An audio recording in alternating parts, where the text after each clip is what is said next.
Hallelujah. मसीह यीशु के बाबरकत नाम में आप सबकी सलामती हो। आपकी भी सलामती हो। आइए आज खुदा के जिंदा कलाम में से ज़रा हम देखेंगे अपनी सलाह के लिए थोड़ी देर के लिए और कम कर दो थोड़ा सा, क्योंकि मैं देख रहा हूँ बहुत सारे खादमीन इस वक्त तौबा की मुनादी कर रहे हैं, लोगों से कह रहे हैं कि आप तौबा करें ताकि ये वबा ख़त्म हो, क्योंकि ये वबा तौबा से ही ख़त्म होनी है। जब हम अपनी गलती को मानेंगे तो उस वक्त ये वबा ख़त्म होगी। लेकिन लोग पता नहीं क्यों चेंज नहीं हो रहे। आज जब मैं स्टडी कर रहा था तो आज मैंने देखा, लिसान निकालने ज़रा मत्ती रसूल की अंजील 13 बाब उसकी 14 से लेकर 17 तक जरा हम पढ़ेंगे तो अब समझ आती है कि खुदा ने खुद ही लोगों के दिलों को चेंज कर दिया है। लोग खुदा की तरफ आ ही नहीं रहे, क्योंकि ये खुदा की मर्जी है। आए मत्ती रसूल की अंजील 13 बाब उसकी 14 से लेके 17 तक पढ़ेंगे। पेज नंबर है 16। यहाँ पे खुदा के जिंदा कलाम में कुछ इस तरह मरकूम है, और उनके हक में ये साया की ये पेशन गोई पूरी होती है कि तुम कानों से सुनोगे पर हरगिज ना समझोगे, और आंखों से देखोगे पर हरगिज मालूम ना करोगे, क्योंकि इस उम्मत के दिल पर चर्बी छा गई है और वो कानों से ऊंचा सुनते हैं और उन्होंने अपनी आंखें बंद कर ली हैं, ऐसा ना हो कि आंखों से मालूम करें और कानों से सुने और दिल से समझें और रजू लाएं और मैं उनको शफा बख्शूं।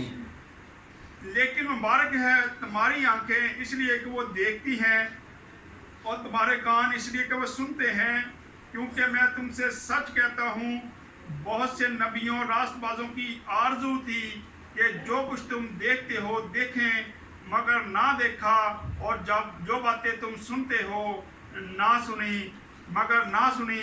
खुदा के जिंदा कलाम का पढ़ा और सुना जाना हम सब के लिए बरकत का वसीला बने। आमीन। खुदा का शुक्र हो। हालेलुया।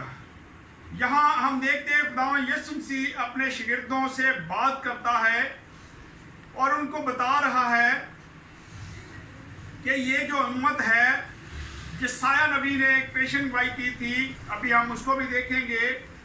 खुदावन आज की जो उम्मत है, आज के जो लोग हैं, उनके दिलों पर भी खुदावन ने चर्बी चढ़ा दी है, और वो खुदा का कलाम तो सुन रहे हैं, अपने घरों में बंद हैं, लेकिन कलाम पर अमल नहीं कर रहे और अपने दिलों को खुदा की तरफ नहीं लगा रहे। ना वो तौबा कर रहे हैं, ना वो अपने रास्तों को सीधा कर रहे हैं, क्योंकि खुदा के कलाम में लिखा है। दोबारा से पढ़ते हैं जरा 14 आयत को, तो 14 आयत में लिखा है, और उनके हक में यशायाह की ये पेशन गोई पूरी होती है कि तुम कानों से सुनोगे पर हरगिज ना समझोगे, और आंखों से देखोगे पर हरगिज मालूम ना करोगे। आज अगर हम देखें तो कोरोना वायरस खुदा की तरफ से आया है, क्योंकि ये हमारी अपनी गलतियों से, हमारी अपनी खताओं से, क्योंकि हम गुनाह करते हैं, हम गलती कर रहे थे, हमने अपने अपने काम के मुताबिक अपने रास्ते चुन लिए थे, अपनी अपनी ज़िंदगियों को इस डगर पर ले गए थे जो खुदा को पसंद नहीं आ रही थी। इसलिए खुदा ने ये किया कि ये वायरस भेजा ताकि हम खुदा की तरफ राग़िब हों। लेकिन यहाँ पे लिखा है कि यशायाह नबी की जो पेशन गोई है वो पूरी उतरती है कि तुम्हारे दिलों पर चर्बी चढ़ गई है, तुम देखोगे पर अनदेखा कर दोगे, तुम खुदा का कलाम तो सुनोगे लेकिन उस पर अमल ना करोगे, क्योंकि तुम्हारे कान जो भारी तो ऊंचा सुनना शुरू हो गए हो। और आज की उम्मत को भी अगर हम देखें, आज के लोगों को भी देखें, तो बहुत सारे लोग इसी तरह नजर आ रहे हैं। उनके दिलों पर चर्बियाँ चढ़ गई हैं, वो खुदा के कलाम को नहीं मान रहे।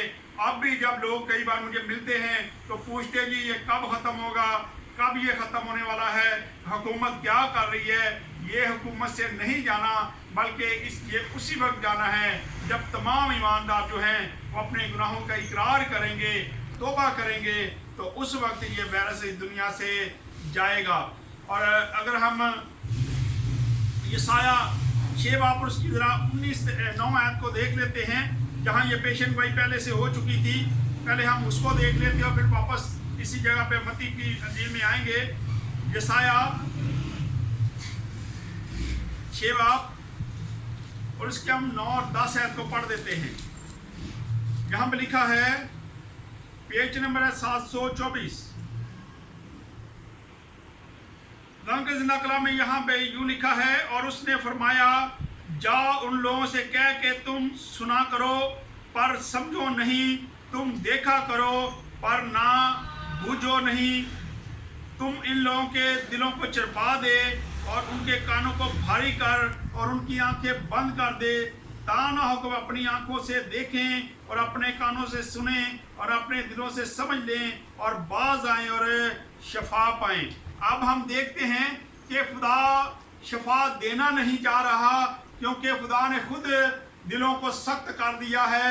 और खुदा ने, जब हम देख भी रहे हैं, खुदा का कलाम भी सुन रहे हैं, हमारे कान भारी हो गए हैं, हम खुदा के कलाम के मुताबिक अपनी ज़िंदगी को ढाल नहीं रहे, हम खाकसार नहीं हो रहे, हम ज़मीन पर नहीं बैठ रहे, अपने गुनाहों का इकरार नहीं कर रहे, क्योंकि हमारे कान तो भारी हैं, हमारे दिल पर तो चर्बी चढ़ी हुई है, क्योंकि ये खुदा की मर्जी है। खुदा चाहता नहीं है कि हम शफा पाएं। लिखा है, ये ना हो कि वो सुने और उस पर अमल करें और फिर क्या कर लें, शफा पा लें। लेकिन मेरे अजीज़ों, अगर हम इस बात को जान जाएं और खुदावंद के कलाम के मुताबिक अपनी ज़िंदगियों को ढाल लें, तो हमारे दिलों से चर्बी उतर जाएगी, और जब चर्बी उतर जाएगी हमारे कान हल्के हो जाएंगे और हम खुदा के कलाम को सुनेंगे और इस वबा को हम उसी वक्त ख़त्म कर पाएंगे। वरना खुदा नहीं चाहता कि अभी ये कोरोना वायरस जो है दुनिया से जाए। खुदा खुद चाहता है कि ये उम्मत जो है ये शिफा ना पाए। और आगे बढ़ते हैं तो मैं आपको बताता चलूं, दिल के जो हवाला जात हैं वो बाइबल, पूरी बाइबल मुकद्दस में 586 बार बाइबल मुकद्दस में जिक्र आया है। और आए एक और हवाला ज़रा देखते हैं, या पहले थोड़ा सा मत्ती रसूल की अंजील को देख लेते हैं। इसकी 15 आयत को आप देखते हैं तो 15 आयत में लिखा है, क्योंकि इस उम्मत के दिल पर चर्बी छा गई है और वो कानों से ऊंचा सुनते हैं और उन्होंने अपनी आंखें बंद कर ली हैं, ताकि ऐसा ना हो कि आंखों से मालूम करें और कानों से सुने और दिल से समझे और रजू लाएं और मैं उनको शफा दूं। यहाँ अगर हम देखें तो आज खुदा नहीं चाहता कि हम शफा पाएं, लेकिन मेरे अजीज़ों, हमें खुदा की बात पर ध्यान देना चाहिए। खुदा हमें हमारे दिलों पर चर्बी चढ़ा रहा है, लेकिन हमें इस चर्बी को निकाल फेंकना है और खुदा को मनाएं, खुदा के आगे झुकें, उसके आगे गिड़गिड़ाएं और खुदा से कहें कि खुदा हम अपने दिलों पर चर्बी नहीं चढ़ने देंगे और खुदा हम अपने कानों को हल्का करते हैं, हम तेरी आवाज़ को सुनने के लिए तैयार हैं और हम खुदा के कलाम को सुने। और जब हम खुदा के कलाम को सुनकर उस पर अमल करेंगे, अपने इरादों को चेंज करेंगे, अपने रास्तों को ठीक करेंगे, अपने रास्तों को दुरुस्त कर लेंगे, तो ये कोरोना वायरस जो है ये दुनिया से जाता रहेगा। वरना जैसे खुदा का कलाम बताता है, खुदा चाहता है कि इन लोगों के दिल पर चर्बी चढ़ी रहे और कान भारी रहें और ये देखते हुए भी ना देखें और सुनते हुए भी ना सुने और ना मेरी तरफ रजू लाएं, ताकि मैं इनको शिफा ना दूं। तो अजीज़ों, हमें चाहिए कि हम शिफा लेने के लिए इस वक्त खुदा के कलाम के मुताबिक अपनी ज़िंदगी को ढालने की कोशिश करें। और फिर 16 आयत में लिखा है, लेकिन मुबारक है तुम्हारी आंखें इसलिए कि वो देखती हैं और तुम्हारे कान इसलिए कि वो सुनते हैं। खुदावंद अपने शिगिर्दों से ये कलाम करता है, क्योंकि खुदावंद के कलाम के मुताबिक अगर देखें तो बहुत सारे नबी, बहुत सारे अंबिया इकराम जो थे वो खुदा को यीशु मसीह के मुंतज़िर ज़रूर थे, वो उसको देखना चाहते थे, उसके काम देखना चाहते थे कि वो मौज़ात करेगा और हम उसको देखेंगे। लेकिन खुदावंद ने ऐसा ना किया, बल्कि मुबारक वो लोग थे जो खुदा के जो शिगिर्द थे खुदा यीशु मसीह के, वो मुबारक निकले। उस उम्मत ने खुदा यीशु मसीह को देखा, अपनी आंखों से देखा और उसके कामों को भी खूब तरीके से देखा। आज हमें भी चाहिए, हम उस सुनकर उस पर ईमान लेके आए हैं, और आज हमें चाहिए कि हम खुदा के कलाम के मुताबिक अपनी जिंदगियों को ढालें और ऊंचा सुनना बंद कर दें, अपने दिलों को नरम करें, दिलों पर चर्बी को ख़त्म करें, ताकि खुदा हमें शफा दे। और आए एक हवाला और ज़रा देखते हैं, आए मेरे साथ निकालें यिर्मयाह 17 बाब और उसकी 9 आयत को ज़रा पढ़ते हैं। यिर्मयाह 17 बाब और उसकी 9 आयत में अगर पढ़ें, लिखा है, दिल सब चीज़ों से ज़्यादा हिलाबाज और लाइलाज है, इसको कौन दरियाफ्त कर सकता है। आज अगर हम देखें तो खुदा का कलाम के मुताबिक या दुनियावी तौर पर भी लोगों को मिले तो लोगों के दिल में जो है वाकई हिलाबाज है। खुदा के कलाम के मुताबिक वो अपनी ज़िंदगी को ढालना नहीं चाहते। आपका दिल जो है वो हीलाबाज है, वो लाइलाज है, इसको कोई नहीं समझ सकता। दिल में कोई और बात होती है और मुंह पर कोई और बात होती है, लेकिन खुदा के कलाम में ये भी लिखा है, जो दिल में होता है वही ज़बान पे आखिरकार आ जाता है। कई बार हम किसी के साथ बड़ा अच्छा मेल मिलाप रखते हैं, बड़े अच्छे तरीके से उसको मिलते हैं, उससे बातचीत करते हैं, लेकिन हमारे दिल में उसके लिए नफरत भरी होती है। हम दिखावे के लिए उसको मोहब्बत दिखाते हैं, लेकिन हमारा दिल जो है वो हर वक्त उसके लिए बदी सोचता रहता है, और आखिरकार कभी ना कभी हमारे दिल से जो बातें होती है वो बाहर आ ही जाती हैं। इसलिए बहुत ज़रूरी है कि हम अपने दिलों को पाक करें, साफ करें, और खुदावंद को अपने दिल में जगह दें, ताकि खुदावंद इस वायरस को मुकम्मल तौर पे इस दुनिया से ख़त्म कर दे। आए एक और हवाला ज़रा देख लेते हैं, मेरे साथ निकालें इमाल 28 बाब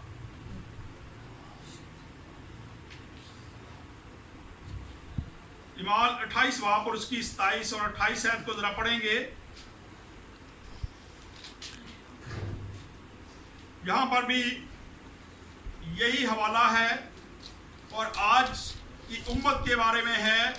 हम लोग जो हैं, शायद ये हमारे लिए ही लिखा गया है, क्योंकि इस वक्त यही उम्मत चल रही है। पढ़ लेते हैं इमाल 28 बाब और उसकी 27 और 28 आयत। यहाँ पे लिखा है, क्योंकि इस उम्मत के दिल पर चर्बी छा गई है और वो कानों से ऊंचा सुनते हैं और उन्होंने अपनी आंखें बंद कर ली हैं। कहीं ऐसा न हो कि आंखों से मालूम करें और कानों से सुने और दिल से समझें और रजूल आएँ और मैं उन्हें शफा बख्शूँ। यहाँ पर भी खुदावंद यही कलाम करता है। और फिर 28 आयत में लिखा है, बस तुमको मालूम हो कि खुदा की इस निजात का पैगाम गैर कौमों के पास भेजा गया और वो उसे सुन भी लेंगे। जब उसने ये कहा तो यहूदी आपस में बहुत बहस करते चले गए। आज अगर हम देखें तो खुदा का कलाम जो है ये गैर कौम के पास से ज़्यादा जाना शुरू हो गया है। वो मेरे पास भी बहुत सारे मुस्लिम बहन भाई आते हैं, दुआ करवाते हैं, दुआ सुनते हैं, पूरी इबादत अटेंड करते हैं, और उनके दिल जो हैं वो खुदावंद की तरफ रागब हो गए हैं, वो खुदावंद की तरफ मतवज्जा हो गए हैं। लेकिन हमारे ईमानदारों के दिल जो हैं उन पर चर्बी चढ़ गई है और आज हम खुदा के कलाम को सुनना पसंद नहीं करते। इसलिए खुदावंद ने यह वायरस भेजा है ताकि दुनिया पर ये आफत भेजे, और खुदा इससे हमें शिफा देना नहीं चाहता। लेकिन जब हम खुदावंद के कलाम के मुताबिक अपनी ज़िंदगी को ढाल लेंगे, अपनी ज़िंदगी को चेंज कर लेंगे, तो उस वक्त खुदा हमें शफा देगा और इस वायरस को भी मुकम्मल तौर पे दुनिया से ख़त्म कर देगा। आए एक मिसाल के बाद इसको मैं ख़त्म करूँगा। दिल के तलक से है, किसी भाई ने एक घर खरीदा और उस घर में बहुत सारे कमरे थे। उसने डिसाइड किया कि इस कमरे में फ़लाँ को रखूँगा, डिसाइड हो गया। और जो फ्रंट वाला कमरा था उसमें वो खुद आके उसने कहा कि इस कमरे में मैं रहूँगा। और जब वो उसमें रहना शुरू हो गया तो एक दिन खुदावंद यीशु मसीह आता है और खुदावंद यीशु मसीह उससे कहता है कि तू मुझे अपने घर में जगह दे।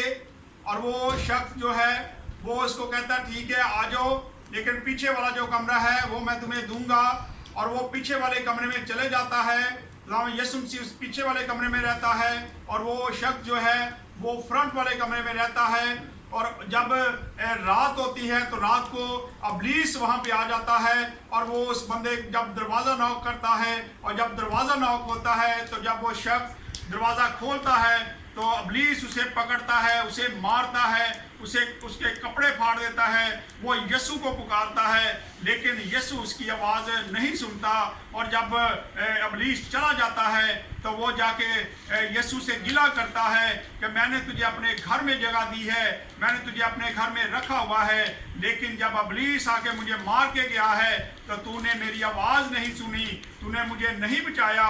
खुदावन यीशु मसीह कहता है कि बेटा मुझे तूने बहुत पीछे जगह दी है और मैं पीछे था, मुझे तेरी आवाज़ नहीं आई। और जब वो थोड़ा सा और आगे उसको कमरा देता है और फिर दूसरे दिन फिर यही अमल होता है, फिर अबलीस आता है, उसको मारता है और वापस चले जाता है और फिर वो खुदावन यीशु मसीह से गिला करता है कि तूने फिर मुझे आज नहीं बचाया।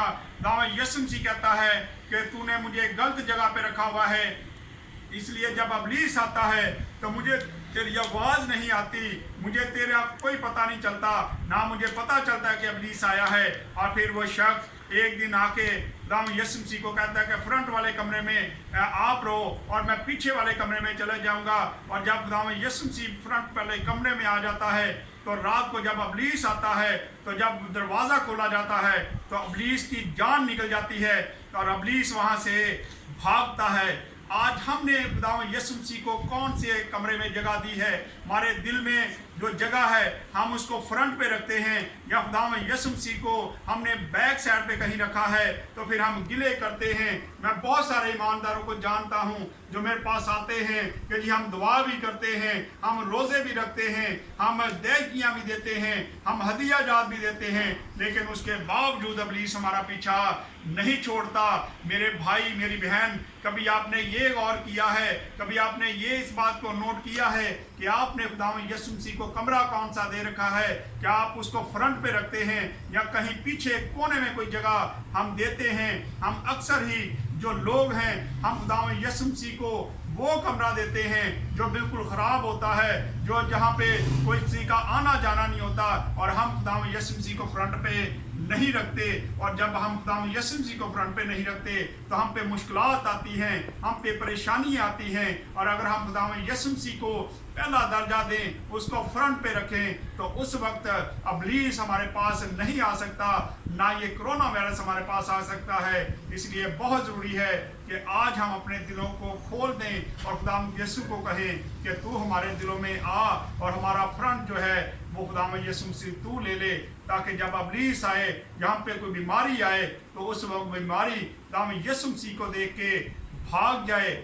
बहुत ज़रूरी है कि हम अपने दिल को खुदावन यीशु के लिए खोल दें। आए खुदावन इस कलाम के वसीला से खुदावन हम सबको बरकत दे, हम सबको बरकत दे और अपने जलाल के लिए इस्तेमाल करें। आए अपने सरों को झुकाएंगे।